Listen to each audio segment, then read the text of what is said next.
आचार्य जी, यहाँ के लोकप्रिय मुख्यमंत्री हेमंत बिस्वा शर्मा जी, केंद्रीय मंत्रिमंडल में मेरे साथी सर्बानंद सोनोवाल जी, उपस्थित राज्य के सभी मंत्रीगण, जनप्रतिनिधिगण, देश भर से टेक्नोलॉजी के माध्यम से इस कार्यक्रम से जुड़े हमारे सभी अन्नदाता साथी, टी गार्डन में काम करने वाले मेरे भाई बहन, और मैं देख रहा हूं कि काफी सीनियर हमारे सभी मुख्यमंत्री जी भी आज हमारे साथ इस कार्यक्रम में देश के कोने कोने में से जुड़े हुए हैं। मेरा सबको नमस्कार। भाइयों बहनों, आज मुझे नवरात्रि के पहले मां कामाख्या की इस पावन भूमि पर आप सभी के दर्शन करने का सौभाग्य मिला है।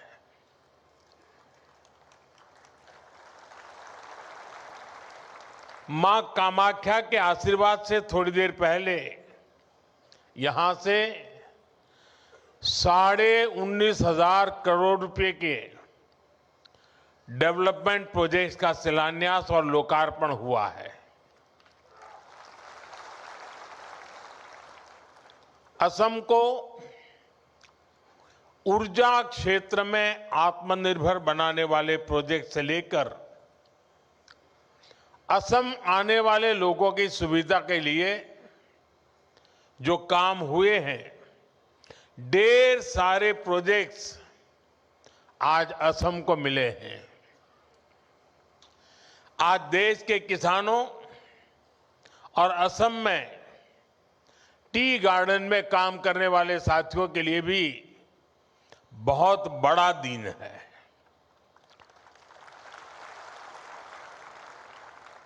कुछ क्षण पहले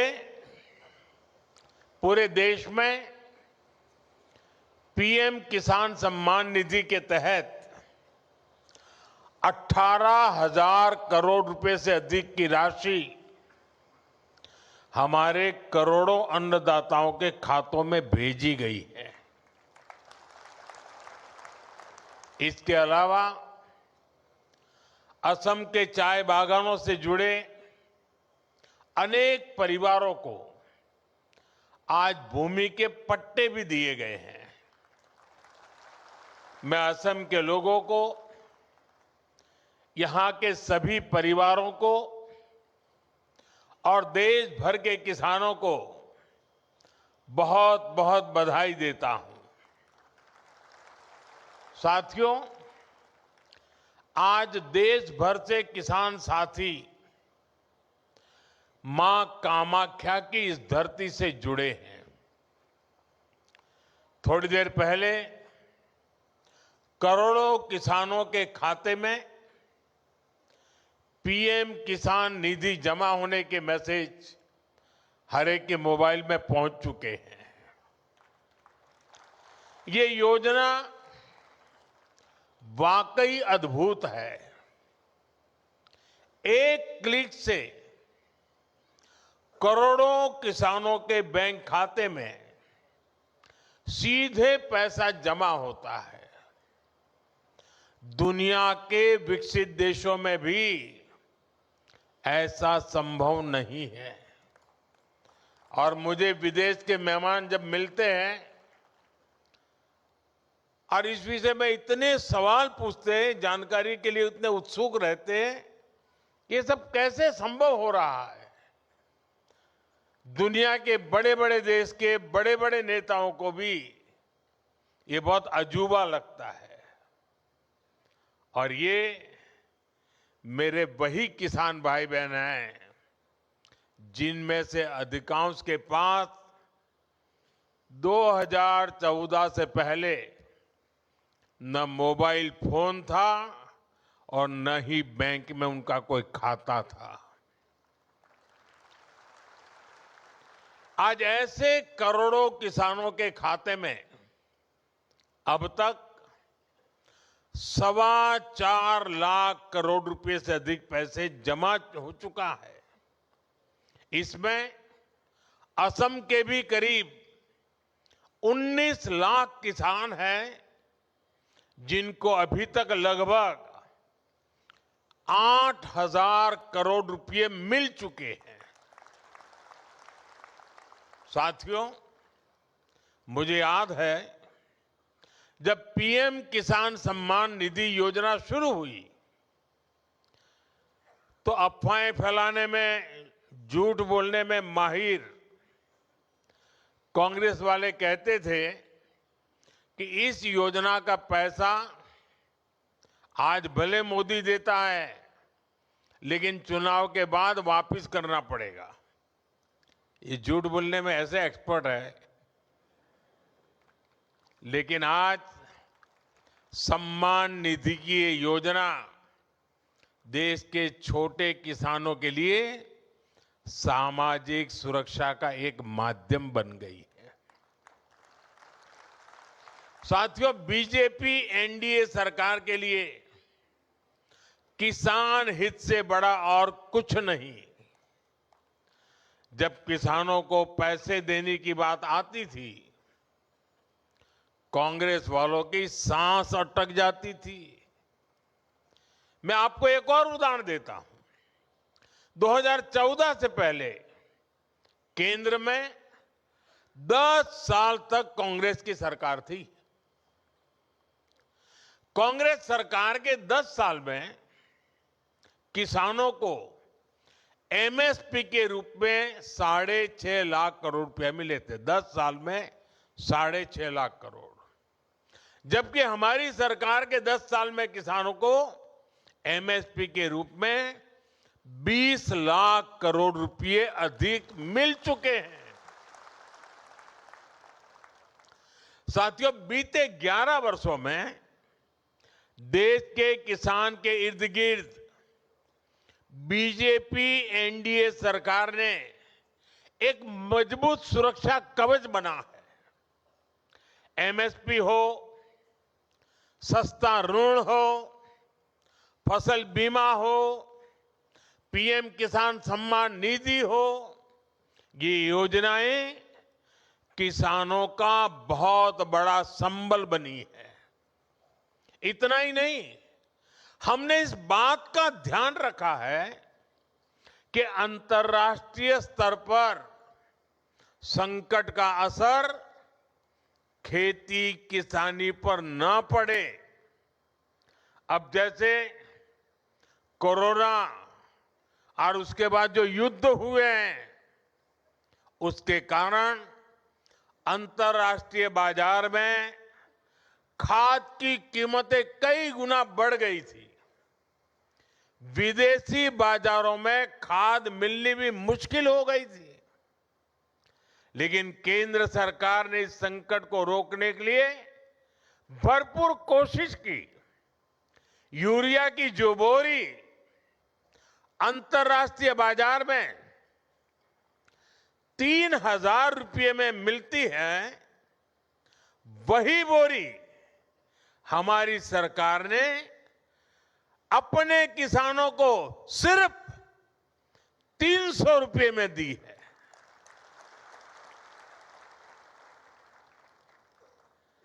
इस पर सरकार ने अपने खजाने से 12 लाख करोड़ रुपए से अधिक खर्च किए हैं ताकि मेरे किसानों पर बोझ न पड़े।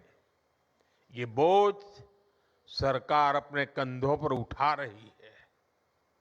साथियों, बीते दशक में भाजपा एनडीए सरकार ने एक और बहुत बड़ा काम आत्मनिर्भरता को लेकर किया है। हमने कृषि को बाहरी संकटों से बचाने के लिए आत्मनिर्भरता को प्रोत्साहन दिया है। हमने आजाद भारत में बार बार देखा है कि दुनिया के दूसरे हिस्सों में लड़ाइयां होती हैं, कहीं सप्लाई चेन में दिक्कत आती है तो परेशानी हमारे किसान को होती थी। कभी खाद महंगी हो जाती थी, कभी डीजल और ऊर्जा की कीमत बढ़ जाती है, क्योंकि दशकों तक कांग्रेस पार्टी ने देश को दूसरे देशों पर निर्भर रखा। इससे खेती की लागत भी बढ़ जाती थी। साथियों, किसानों की खेती नई तकनीक से जुड़े, उन्हें सिंचाई के नए तरीकों से जोड़ा जाए और फसलों को भी लाभ मिले, इस मंशा से हमारी सरकार ने पर ड्रॉप मोर क्रॉप की नीति बनाई। ड्रिप और स्प्रिंकलर जैसी माइक्रो इरिगेशन टेक्निकों को किसानों तक पहुंचाया। इससे सिंचाई भी बेहतर हुई और लागत भी कम हो गई। आज सरकार आपके खेतों को सोलर पंप से जोड़ने के लिए काम कर रही है और हमारी कोशिश है कि डीजल पर आपका खर्च कम से कम हो। केंद्र ने जो कुसुम योजना बनाई है वो इसीलिए है।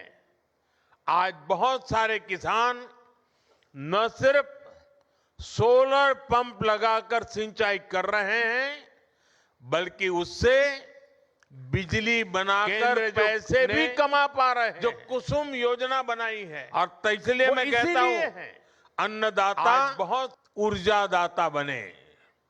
साथियों, हमारा निरंतर प्रयास है कि खाद और कीटनाशकों पर किसानों की निर्भरता भी कम हो।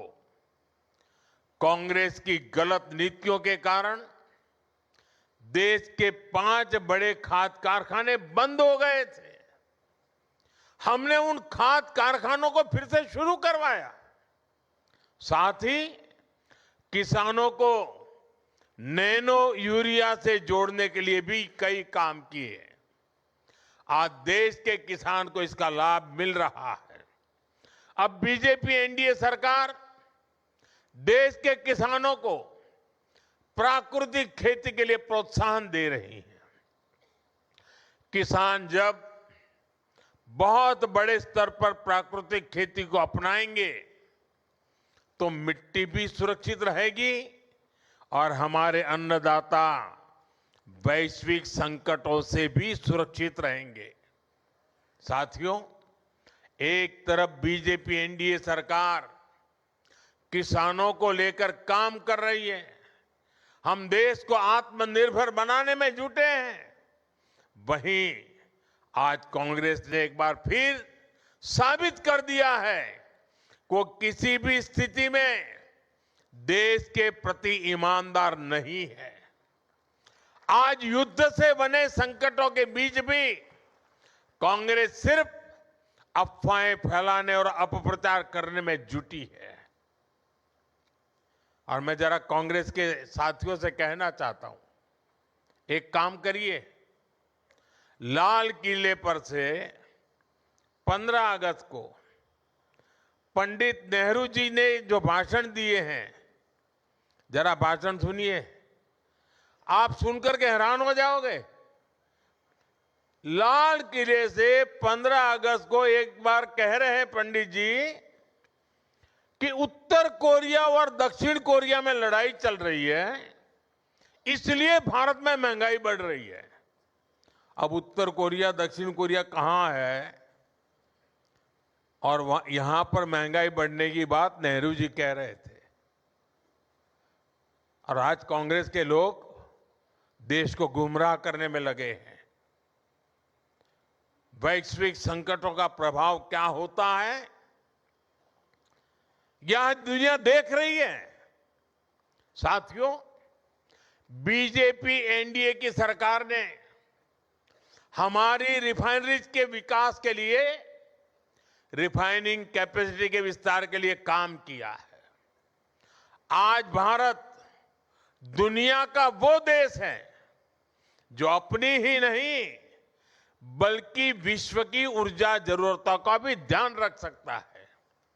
यहां असम में जो हमारी रिफाइनरीज है उनको भी बीते वर्षों में एक्सपांड किया गया है। असम सहित पूरे नॉर्थ ईस्ट में गैस पाइपलाइन इंफ्रास्ट्रक्चर पर अभूतपूर्व निवेश किया जा रहा है। नुमालीगढ़ सिलीगुड़ी पाइपलाइन के अपग्रेडेशन का काम भी पूरा हो चुका है और असम के गोलाघाट में दुनिया का पहला second generation bio ethanol plant भी स्थापित किया गया है। इन सारे प्रोजेक्ट्स का बहुत बड़ा फायदा इस पूरे क्षेत्र को होगा। साथियों, रेलवे की विदेशों पर निर्भरता कम हो, हमें विदेशों से कम तेल मंगाना पड़े, इसके लिए एक दशक में बहुत बड़ा काम हुआ है। पिछले 10 साल में आज देश का करीब करीब पूरा रेल नेटवर्क इलेक्ट्रिक रूट से जुड़ चुका है और जल्द ही हम 100% 100% इलेक्ट्रिफिकेशन का लक्ष्य भी पूरा कर रहे हैं। इस इलेक्ट्रिफिकेशन के कारण देश में करीब करीब 250 करोड़ लीटर डीजल की बचत हो रही है। असम में भी रेलवे नेटवर्क का तेजी से बिजलीकरण हो रहा है। आज भी यहां रेलवे के बिजलीकरण से जुड़े प्रोजेक्ट का लोकार्पण और शिलान्यास हुआ है। साथियों, असम देश में रिन्यूएबल एनर्जी से जुड़े संकल्पों की सिद्धि में भी बड़ी भूमिका निभा रहा है। Lower Kopili hydro power project से असम सहित पूरे नॉर्थ ईस्ट को फायदा होगा और सबसे बड़ी बात, जो ये हजारों करोड़ रुपए की परियोजनाएं असम में शुरू हुई है, वो असम के युवाओं के लिए रोजगार के नए मौके बना रही है, असम की समृद्धि बढ़ा रही है। साथियों, बीजेपी एनडीए की डबल इंजन सरकार की पहचान संवेदनशीलता से है, सुशासन से है। देश के हर क्षेत्र, हर वर्ग का विकास, ये हमारी प्राथमिकता है। इसी भाव के साथ आज असम के टी गार्डन में काम करने वाले साथियों के लिए बहुत बड़ी पहल हुई है। जिनकी मेहनत से असम की वैश्विक पहचान को बल मिला, जिनकी उगाई चाय की खुशबू दुनिया भर में भारत की पहचान बनी, आज उन साथियों को बीजेपी एनडीए सरकार सम्मान भी दे रही है और सहायता भी दे रही है। कांग्रेस की सरकारों ने इन साथियों को पूछा तक नहीं, इनके पास जमीन के कानूनी दस्तावेज तक नहीं थे।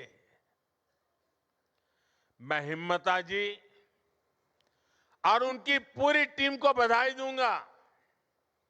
आपने टी गार्डन से जुड़े इन परिवारों के लिए बहुत बड़ा काम किया है। आज असम की सरकार इस ऐतिहासिक अन्याय को खत्म करने का काम कर रही है। अब इन परिवारों को उनकी अपनी जमीन मिली है और इनके लिए पक्के घर मिलने का रास्ता भी साफ हो गया है। इससे टी गार्डन में रहने वाली बहनों को विशेष रूप से बहुत फायदा होगा। मैं चाहूंगा कि अब टी गार्डन में काम करने वाले परिवारों के बच्चे भी अच्छे से पढ़ाई करें और आगे बढ़ें। और बीजेपी सरकार ने इसके लिए भी पूरी सुविधाएं बना दी है। इसलिए ही तो हर टी गार्डन वर्कर कह रहा है, आको ये बार बीजेपी सरकार। और मेरे लिए तो ये मेरे टी गार्डन के मजदूरों का सम्मान करना मतलब मैं खुद एक कर्ज उतार रहा हूं।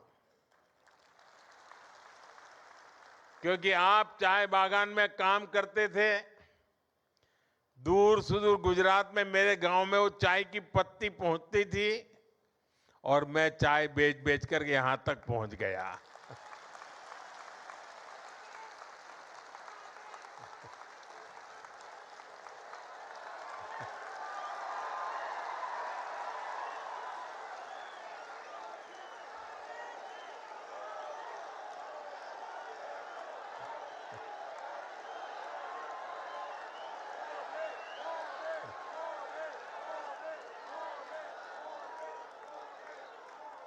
अब मुझे बताइए, ये टी गार्डन वालों के आशीर्वाद नहीं होते तो मैं यहां पहुंचता क्या?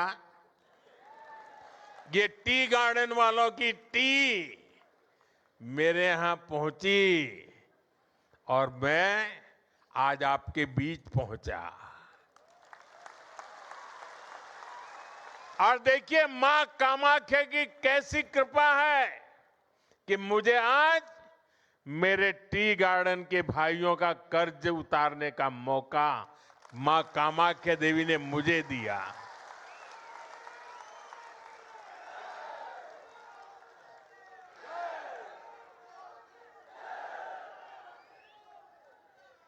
साथियों, आज से प्रसिद्ध निमाती घाट और विश्वनाथ घाट पर आधुनिक क्रूज टर्मिनल बनाने का काम भी शुरू हुआ है। ये सिर्फ एक इंफ्रास्ट्रक्चर प्रोजेक्ट नहीं है, ये असम में टूरिज्म और स्थानीय अर्थव्यवस्था को नई दिशा देने वाला काम है। बीजेपी सरकार ने टूरिज्म को सिर्फ दर्शनीय स्थलों तक सीमित नहीं रखा है, बल्कि उसे रोजगार और विकास के बड़े अवसर के रूप में देखा है।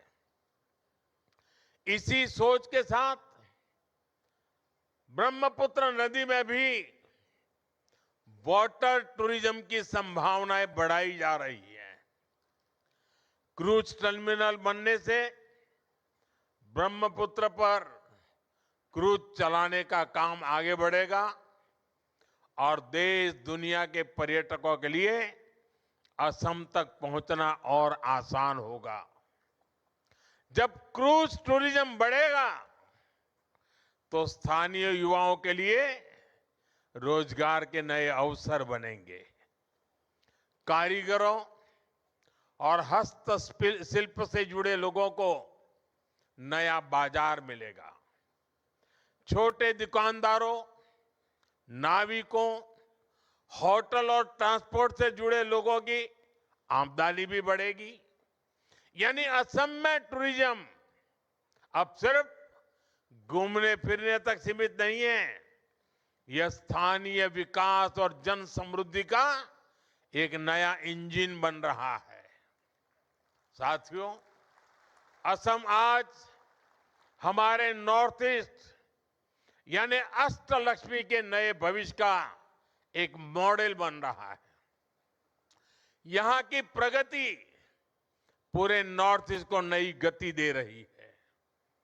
असम में जो बदलाव बीते एक दशक में बीजेपी एनडीए सरकार ने किया है, उसका प्रभाव पड़ोस में पश्चिम बंगाल में भी दिख रहा है। वहां भी लोग बीजेपी एनडीए का ऐसा ही सुशासन चाहते हैं। इसलिए मैं असम के हर युवा, हर परिवार से कहूंगा कि हमें मिलकर विकसित असम के लिए काम करते रहना है, ताकि असम देश में एक मॉडल स्टेट बनकर उभरे। इसी आग्रह के साथ मैं जब ये सभी मुख्यमंत्री महोदय इस समारोह में हमारे साथ जुड़े हुए हैं, तो मैं उनसे एक आग्रह करना चाहता हूं। यहां जो पीएम एकता मॉल का उद्घाटन हुआ है, आप अपने राज्य की चीजें भी यहां बेचने की व्यवस्था कीजिए। आप कुछ जगह यहां लीजिए, और असम में किसी को केरल की चीज चाहिए तो यहीं से मिलनी चाहिए, महाराष्ट्र के कोई चीज चाहिए यहीं से मिल जानी चाहिए, गुजरात की कोई चीज चाहिए यहां से मिल जाए, राजस्थान की चाहिए यहां मिल जाए। यानी पूरे देश की एकता का दर्शन हो। इस मॉल में हिंदुस्तान के सभी राज्यों की उपस्थिति हो। इस मॉल में असम के हर डिस्ट्रिक्ट की उपस्थिति हो। वन डिस्ट्रिक्ट वन प्रोडक्ट, यानी एक प्रकार से कोई भी व्यक्ति एकता मॉल में जाए तो उसको वहां पूरा हिंदुस्तान मिल जाना चाहिए। और मुझे विश्वास है कि असम की धरती से पूरे देश को एक मॉडल मिलेगा, और सफलतापूर्वक देश के हर राज्य में एकता मॉल तैयार हो जाएंगे। आप सबको फिर से एक बार विकास की परियोजनाओं की बहुत बहुत शुभकामनाएं देता हूं। देश भर से जो किसान साथी हमारे साथ जुड़ रहे हैं, मैं उनका भी फिर से बहुत बहुत आभार व्यक्त करता हूं। और मैं मां कामाख्या से प्रार्थना करता हूं कि कुछ ही दिनों के बाद जब नवरात्रि का प्रारंभ हो रहा है, मां कामाख्या की कृपा सभी देशवासियों पर बनी रहे और हम सारे संकटों को पार करते हुए नए विश्वास, नए सामर्थ्य के साथ आगे बढ़े। मेरी बहुत बहुत शुभकामनाएं। भारत माता की, भारत माता की, भारत माता की। वंदे वंदे वंदे वंदे वंदे वंदे वंदे वंदे। महोदय, आपके मार्गदर्शक विचार और ओजस्वी उद्बोधन